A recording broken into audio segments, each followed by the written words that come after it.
Hello everyone, welcome to my channel. So interview का season आ चुका है। हम लोगों के पास है सबसे पहले एसबीआई पीओ का interview and then IBPS PO का इंटरव्यू। सो लास्ट ईयर मैं दो इंटरव्यू दिया था। वो था आईबीपीएस पीओ का interview and IBPS RRB PO का इंटरव्यू। सो मुझे लगा कि ये एक्सपीरियंस आप लोगों के साथ शेयर करना चाहिए। और जिन लोगों का एसबीआई पीओ है उन लोगों के लिए भी ये वीडियो उतना इंपॉर्टेंट है, क्योंकि हर एक बैंक पीओ का इंटरव्यू सेम होता है। सो अगर ये वीडियो आपको पसंद आया होगा तो लाइक ज़रूर कीजिएगा, शेयर कीजिएगा अपने फ्रेंड्स के साथ, और पहली बार अगर मेरे चैनल पे आओ तो सब्सक्राइब जरूर कीजिएगा। एंड बिफोर आई प्रोसीड, मेरे पास एक इम्पॉर्टेंट इन्फॉर्मेशन है आप लोगों के साथ शेयर करने के लिए। वो ये है कि गाइडली का अल्टीमेट बंडल पीडीएफ कोर्स में अभी 70% ऑफ चल रहा है। प्लस अगर आप उसमें मेरा कूपन यूज़ करोगे, दैट इज़ JTB, तो आपको extra possible discount that is 12% off मिल जाएगा। सो इसका लिंक मैं डिस्क्रिप्शन में डाल दिया हूँ। और एक और इम्पॉर्टेंट इन्फॉर्मेशन है आप लोगों के साथ शेयर करने के लिए, वो ये है कि मैं एक टेलीग्राम चैनल लॉन्च किया हूँ। वो भी, उसका भी लिंक मैं डिस्क्रिप्शन में डाल दिया हूँ, जा कर के आप लोग ज्वाइन कर सकते हो। सो इंटरव्यू में आने के पहले सबसे पहले मैं बता देता हूँ आपको कि इंटरव्यू का प्रोसेस क्या होता है। लाइक आप जाओगे तो सबसे पहले क्या होगा, एटसेट्रा एटसेट्रा। सो सबसे पहले आप जाओगे, उसके बाद ग्राउंड फ्लोर में जनरली एक हॉल जैसा होता है, वहाँ पे आपको बैठाया जाएगा। उसके बाद अगल बगल में तीन चार रूम होते हैं। किसी रूम में आपका आइरिस चेकिंग होगा, किसी रूम में आपका थंब इम्प्रेशन चेकिंग होगा, वहाँ पे कुछ, और फिर उसके बाद आपका डॉक्यूमेंट वेरिफिकेशन होगा किसी और रूम में। सो डॉक्यूमेंट में अगर बाई चांस आप कुछ भूल भी गए, बाई चांस की बात कर रहा हूँ, वैसे ध्यान करके सब कुछ ले जाना। बाई चांस अगर आप कुछ भी भूल भूल भी गए, लेट्स से कि आप क्लास 10 का मार्कशीट भूल गए, तो बहुत ज़्यादा पैनिक होने की ज़रूरत नहीं है वहाँ पे, क्योंकि उन लोग फिर फ्रेंडली होते हैं वहाँ पे। उन लोग बोलते हैं कि ठीक है अभी भूल गए, कोई बात नहीं, बट जब फाइनल सिलेक्शन की बात आएगी तो फिर आप ज्वाइन होने के पहले आपको दिखाना पड़ेगा वो चीज़। सो अब इंटरव्यू के एक्सपीरियंस पे आते हैं। सबसे पहले आरआरबी पीओ का बात करते हैं। तो ये इंटरव्यू मेरा हुआ था लखनऊ यूपी में, क्योंकि मैं यूपी से ही अप्लाई किया था इसको। मैं हूँ झारखंड का और उस समय मैं दिल्ली में था। तो दिल्ली से सामने यूपी था और यूपी में वैकेंसीज भी अच्छी थी, तो मैं यूपी से ही अप्लाई किया था। और पैनल मेंबर्स की बात करें तो 5 टोटल लोग थे, उसमें से 4 मेल थे एंड 1 वाज फीमेल। सो सबसे पहले तो एंट्री में किया, उसके बाद सब लोगों को गुड मॉर्निंग विश किया। सबसे पहले फीमेल मेंबर को किया। ये आप लोग भी ध्यान रखिएगा, जो लेडी होगी उनको पहले विश कीजिएगा आप, देन बाकी लोगों को किया। उसके बाद उन लोगों ने सबसे पहला मेरे से ये क्वेश्चन पूछा कि वाई बैंकिंग, क्योंकि उन लोग आई थिंक मेरे रिकॉर्ड से चेक कर लिए थे कि मैं इंजीनियरिंग किया हूँ। तो मैं बता दिया कि मैम, लाइक लेडी सबसे पहले पूछी थी, तो मैं बता दिया कि मैम बैंकिंग इसलिए क्योंकि मैं बैंक का काम बचपन से देखते हुए आ रहा हूँ। मैं बैंक गया हूँ और मुझे वहाँ का काम अच्छा लगता है, और मुझे लगता है कि मैं बैंकिंग सेक्टर में अच्छा परफॉर्म कर सकता हूँ, इसलिए मैं बैंकिंग चूज़ किया हूँ। देन उनका नेक्स्ट क्वेश्चन ऑब्वियसली ये था कि आप यूपी से क्यों अप्लाई किए हो। तो मैं बता दिया कि मैं दिल्ली में बैठ के अभी पढ़ाई कर रहा हूँ, यूपी सामने था, ये पहला रीज़न है मेरा यूपी से अप्लाई करने का। और दूसरा रीज़न ये है कि यूपी में वैकेंसीज ज़्यादा है। देन उनका सब दूसरा क्वेश्चन था कि नंबर ऑफ़ डिस्ट्रिक्ट्स कितने हैं यूपी में। और यहाँ पे मैं आगे फंस गया। मैं यूपी के बारे में बहुत कुछ पढ़ा था, लाइक यूपी में कौन कौन से आरआरबी हैं, देन यूपी में कौन कौन सा एग्रीकल्चर प्रोडक्शन होता है, वो सब कुछ मैं पढ़ा था। बट बस ये नहीं पढ़ा था, और यही चीज़ उन्होंने पूछ दिया। ऑब्वियसली ये सबसे ज़्यादा इंपॉर्टेंट है, बट मेरे ध्यान में नहीं रहा, मैं नहीं पढ़ा, तो मैं इसका जवाब नहीं दे पाया। देन उनका नेक्स्ट क्वेश्चन था व्हाट इज़ एनपीए। तो इसका मैं जवाब आप लोगों को दूंगा नहीं, मैं आंसर वही क्वेश्चंस का दूंगा जिसका ज़रूरत है। लाइक अगर मैं सब क्वेश्चंस का आंसर आपको देने लगूँ ना तो वीडियो बहुत ज़्यादा लंबा हो जाएगा। ये सबको आप लोग को पता ही होगा, अगर नहीं पता होगा तो आप लोग गूगल कर सकते हो। व्हाट इज़ एनपीए उन्होंने पूछा तो मैं बता दिया। देन नेक्स्ट क्वेश्चन उनका था कि आरआरबी में शेयर्स कितने हैं डिफरेंट एंटिटीज़ के। सो ये मैं अच्छे से पढ़ के गया था कि गवर्नमेंट का 50% शेयर होता है, और जो एफिलिएटेड बैंक होता है, जो पेरेंट बैंक होता है, जो उसको संभाल रहा होता है उस आरआरबी को, उसका 35% शेयर होता है, और स्टेट गवर्नमेंट का रिमेनिंग 15% होता है। सो अगर आप एसबीआई का इंटरव्यू देने अभी जा रहे हो तो एसबीआई में ये पूछ सकता है कि एसबीआई में गवर्नमेंट का शेयर कितना है। तो ये जरूर पढ़ लेना आप लोग। देन उन्होंने कुछ फ्यू बैंकिंग टर्म्स पूछे, डेफिनेशन पूछा, और वो सब बहुत बेसिक टर्म थे, अभी तो मुझे याद नहीं है, 1 साल की बात हो गई, बट वो सब बहुत बेसिक था। आप कोई भी पीडीएफ वगैरह से पढ़ रहे ना, तो वो सब कुछ कवर हो जाएगा आपका। देन उनका नेक्स्ट क्वेश्चन ये था कि आप आरआरबी पीओ में अगर सिलेक्शन हो गया आपका, तो वहाँ पे रूरल एरिया होगा, वहाँ पे आप बैंकिंग का प्रमोशन कैसे करोगे? तो मैं बोला कि एक सर थे पूछने वाले, तो मैं बोला कि सर बैंकिंग वहाँ पे थोड़ा सा मुश्किल ज़रूर होता है शहर से, क्योंकि वहाँ के लोग उतने पढ़े लिखे नहीं होते हैं, उन लोग बैंक भी नहीं आना पसंद करते हैं। तो वहाँ पे ऐसा किया जा सकता है कि कुछ कैंपेन जैसा कर सकते हैं हम लोग, वहाँ पे घर घर जा जा करके हम लोग अब बैंकिंग सर्विसेज का बेनिफिट बता सकते हैं लोगों को, और उन लोगों को समझा सकते हैं। अगर ऐसा होगा तो डेफ़िनेटली उन लोगों को अगर पसंद आएगा तो डेफ़िनेटली ज्वाइन करेंगे। और प्लस अगर कुछ लोगों को वहाँ दिक्कत हो डॉक्यूमेंट वगैरह में, उन लोगों को लिखने नहीं आता हो, क्योंकि होते हैं रूरल एरिया में बहुत लोगों को लिखने पढ़ने नहीं आता है, तो उन लोगों को हम लोग लिखने में भी हेल्प कर देंगे, खुद से भी उन लोगों का डॉक्यूमेंट भर सकते हैं, उस तरीके से कर देंगे। तो उन लोग आई थिंक इस आंसर से खुश थे। देन नेक्स्ट क्वेश्चन ये था कि अगर आपके बैंक में कोई क्लर्क है और वो अपना काम अच्छे से नहीं कर रहा है, तो आप उससे परेशान हो, तो आप क्या करोगे? तो मैं बोला कि सर मैं सबसे पहले उसको लाइक उनको मैं रिक्वेस्ट करूँगा कि क्या दिक्कत है, अगर कोई प्रॉब्लम है तो बताओ, काम में कोई दिक्कत आ रहा है तो बताओ, मैं हेल्प करता हूँ। एक बार रिक्वेस्ट करूँगा, 2 बार रिक्वेस्ट करूँगा, उसके बाद भी अगर वो चेंज नहीं हुए, तो फिर मैं हायर अथॉरिटी से इसके बारे में बात करूँगा, उनका सजेशन लूँगा कि मुझे क्या करना चाहिए, या फिर आप लोग कुछ कीजिए। देन उनका क्वेश्चन था कि आपका फर्स्ट सैलरी जो आएगा उससे आप क्या करोगे? तो ये तो अलग अलग लोगों का अलग अलग आंसर होगा, सो आप लोग सोच के ये जाना कि फर्स्ट सैलरी से क्या करोगे। वहाँ पे कुछ नया मत सोचना, अदरवाइज नया सोच करके अगर आप कुछ बोलोगे तो हो सकता है थोड़ा सा कंफ्यूज हो जाओ। सो उनका नेक्स्ट क्वेश्चन था कि bank PO, as a bank PO आपको सैलरी बहुत ज़्यादा तो नहीं मिलने वाली है, आपको आपके ज़रूर कुछ ऐसे भी शौक होंगे जो सैलरी से नहीं हो सकते हैं, तो फिर आप बैंक को क्यों चूज़ करना चाहते हो? तो मेरा जवाब ये था कि मेरा ऐसा कुछ शौक नहीं है, लाइक बहुत बड़ा बंगला, बहुत ज़्यादा बड़ा गाड़ी, वैसा मेरा कुछ शौक नहीं है। मुझे बस एक अच्छा सा पीसफुल हैप्पी लाइफ चाहिए, सो वो बैंकिंग में मुझे मिलेगा। सो मेरा जितना भी ड्रीम वगैरह है वो सब कुछ मैं बैंकिंग के सैलरी से कर सकता हूँ। बस इतना ही पूछा गया था मेरे से। बैंकिंग टर्म में 5-6 क्वेश्चंस पूछे गए थे, बट वो मुझे याद है नहीं। सो ये मेरा इंटरव्यू लास्ट किया था अराउंड 10 to 12 मिनट्स, और पूरा इंटरव्यू हिंदी लैंग्वेज में था क्योंकि यूपी में था, इसलिए आई थिंक।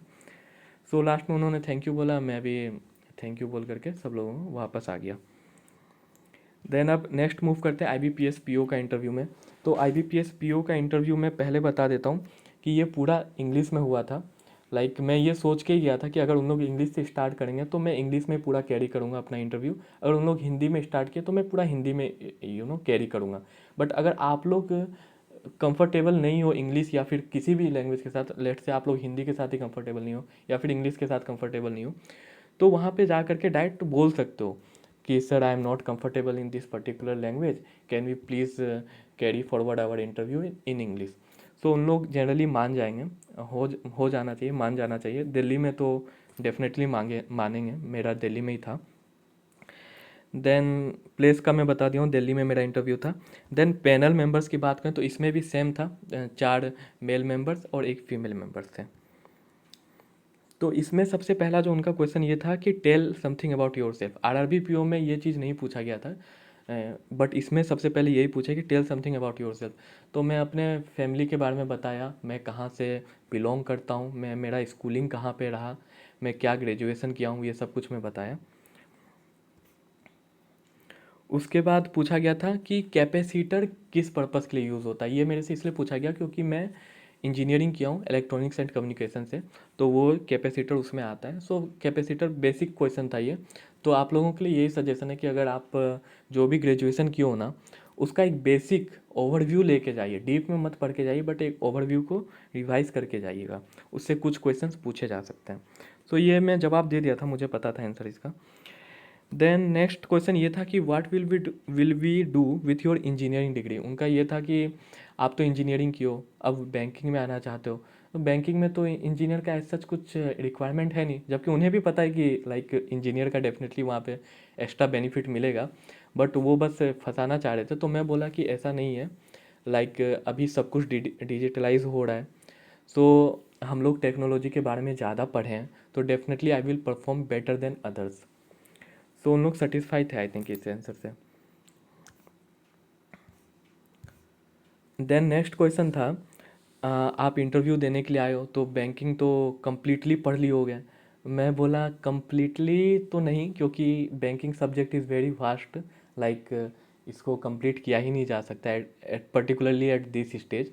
सो मैं बहुत कुछ पढ़ा हूँ, डीपली पढ़ा हूँ, बट कंप्लीटली नहीं पढ़ा हूँ।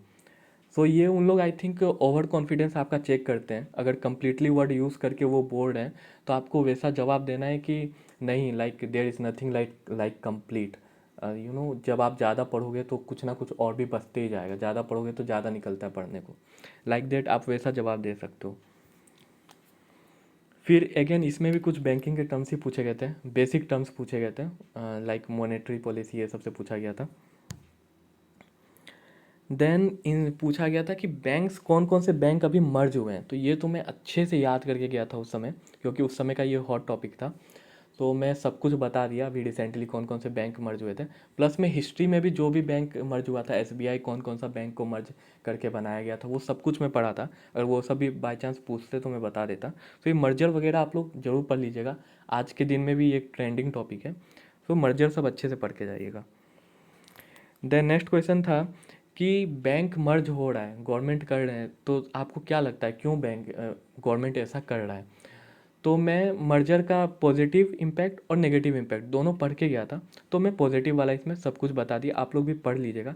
लाइक पॉजिटिव में अगर आपको मैं एक एग्जांपल दूं तो एक ये हो सकता है कि इंफ्रास्ट्रक्चर कम हो यूज़ होगा गवर्नमेंट का।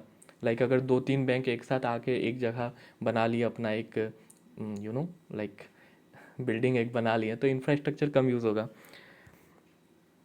देन उनका ये ट्रिकी क्वेश्चन था कि बट वो सही नहीं कर रहे ना, क्योंकि वैकेंसी भी तो डिक्रीज़ होते जा रही है, और उनका एक्सप्रेशन भी देखने लायक था, लाइक उन लोग पूरा लाइक एक्चुअली उन लोग दुखी हैं वैसा शो कर रहे थे कि वैकेंसी भी डिक्रीज़ होते जा रही है, ये तो गलत हो रहा है।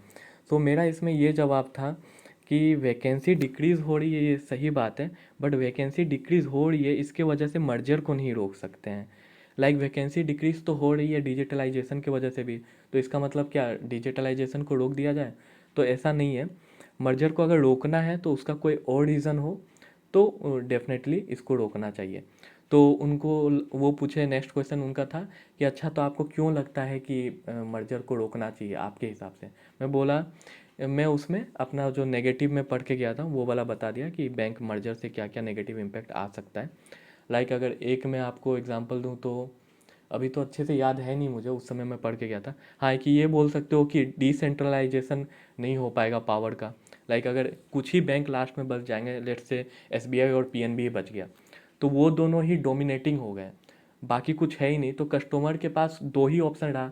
तो इस केस में बैंक अपना यू नो फ़ायदा उठा सकता है, इसको गलत तरीके से फ़ायदा उठा सकता है कि कस्टमर के पास तो अब कोई ऑप्शन है नहीं, काम तो हम ही से करवाएगा, तो वो इसका गलत फ़ायदा उठा सकता है। ये एक नेगेटिव इम्पैक्ट है, और भी कुछ है तो आप लोग वो पढ़ के जाना।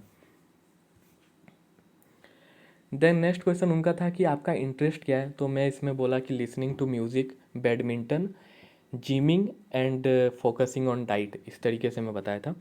तो नेक्स्ट क्वेश्चन उनका था अच्छा आपको डाइटिंग वगैरह में इंटरेस्ट है, तो फिर ये बताओ कि जिम और डाइट में ज़्यादा इंपॉर्टेंट क्या है हेल्थ को मेंटेन करने के लिए। तो मैं बोला कि सर डेफिनेटली डाइट है, क्योंकि हम लोग जो अपने अंदर डाल रहे हैं वो ज़्यादा इंपॉर्टेंट है। अगर भले हम लोग कितना भी जिम कर लें और डेली डेली पिज़्ज़ा खा रहे हैं, मैं लिटरली यही वर्ड यूज़ किया था कि भले हम लोग कितना भी जिम में मेहनत कर लें और डेली डेली पिज़्ज़ा बर्गर खा रहे हैं, तो फिर उससे कुछ फ़ायदा होने वाला नहीं है। बट अगर हम लोग डाइट पे बहुत ज़्यादा फोकस करेंगे और जिम पे थोड़ा सा कम भी करेंगे या फिर ना भी करेंगे, मैं ये भी बोला था कि ना भी करेंगे, सिर्फ डाइट पे भी अगर अच्छे से फोकस करें तो फिर एक पॉजिटिव रिजल्ट हम लोग को दिख सकता है। देन उन एक वहाँ पे सर थे, उनका थोड़ा सा टमी निकला हुआ था। तो उनका नेक्स्ट क्वेश्चन था कि यार देखो मेरा टमी निकलते, यार वर्ड नहीं यूज़ किए थे, वो कहे थे देखो मेरा टमी निकलते जा रहा है तो मेरे लिए कुछ सजेस्ट करो। तो मैं उनको कुछ कुछ बताया, लाइक एक ऐप भी है, तो मैं उस ऐप के बारे में उनको बताया कि सर आप यहाँ पे अपना सब कुछ वैल्यू वगैरह पुट करोगे, लाइक आपका हाइट, आपका एज, जेंडर, ये सब कुछ पुट करोगे तो वो एक कैलोरी ग्राफ आपको बना के दे देगा कि इतना कैलोरी आपको डेली खाना है, उसमें से प्रोटीन इतना होगा, कार्बोहाइड्रेट इतना, देन फैट इतना। अगर आप वो सब कुछ फॉलो करोगे तो डेफिनेटली आपको रिजल्ट दिखेगा। तो वो काफ़ी ज़्यादा खुश थे, बोलते अच्छा अच्छा ठीक है मैं डेफिनेटली डाउनलोड करूँगा ये ऐप। सो लास्ट तक सब कुछ ठीक ही हुआ था, बस इतना ही पूछने के बाद उन्होंने थैंक यू बोला और आप जा सकते हो, इस तरीके से बोला। सो दिस वाज इट, ये मेरा इंटरव्यू एक्सपीरियंस था। अब आ जाते हैं कि आप लोगों के लिए क्या टिप्स हैं इंटरव्यू के लिए। तो मैं तो यही बोलूँगा कि सबसे पहले आपका अपीयरेंस बहुत ज़्यादा वहाँ पे मैटर करता है। आप किस तरीके का कपड़ा पहने हो, लाइक फुल आयरन करके अच्छे से जाना, ऐसे ही नहीं, मतलब दिखना चाहिए अच्छा कपड़ा। प्लस आपका शक्ल भी अच्छा दिखना चाहिए। अच्छा दिखना चाहिए बाई मीन, मैं इसका मतलब मैं ये है कि आप ग्रूम अच्छे से करके जाना है। जैसे मुझे भी बियर्ड रखने का आदत है, बट उस समय मैं सेव करा लिया था अपना शक्ल। सो आप लोग सेव नहीं भी कराओ तो चलेगा, बट बियर्ड बिल्कुल छोटे लेंथ का होना चाहिए। देन कॉन्फिडेंट रहिएगा। उन लोग जब कुछ क्रॉस क्वेश्चन करेंगे, आपको फंसाने का कोशिश करेंगे, तो कॉन्फिडेंट रहिएगा। जब लैंग्वेज की बात आएगी, मान लीजिए उन लोग कुछ इंग्लिश में पूछें और आप थोड़ा सा फंस गए, फिर आप हिंदी में बोल रहे हो, तो उस समय कॉन्फिडेंस आपका रहना चाहिए। वो चीज़ नहीं दिखना चाहिए कि आप उससे परेशान हो गए हो। देन बॉडी लैंग्वेज उन लोग चेक करते हैं।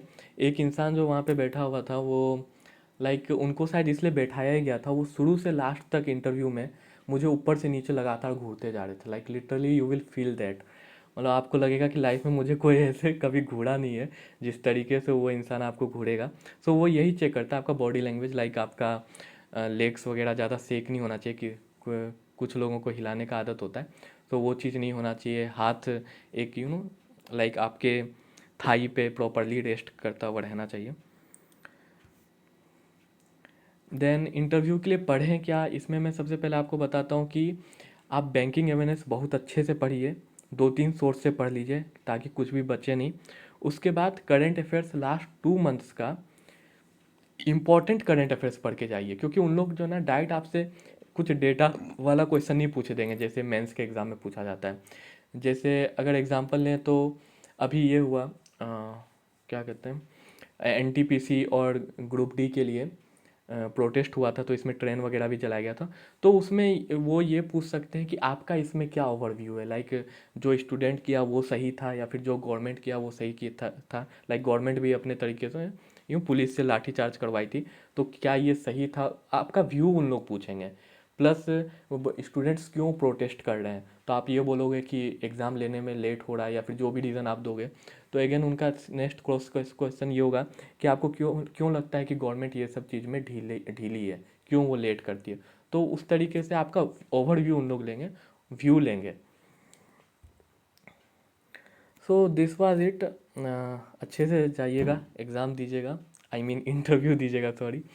और ऑल द बेस्ट, अच्छा ही होगा इंटरव्यू, डरिएगा मत। कोई बहुत ज़्यादा टफ इंटरव्यू नहीं होता है बैंकिंग का, लाइक फ्रेंडली होते हैं सब लोग। सो सब कुछ ठीक ही होगा, कॉन्फिडेंट होके जाइएगा। All the best.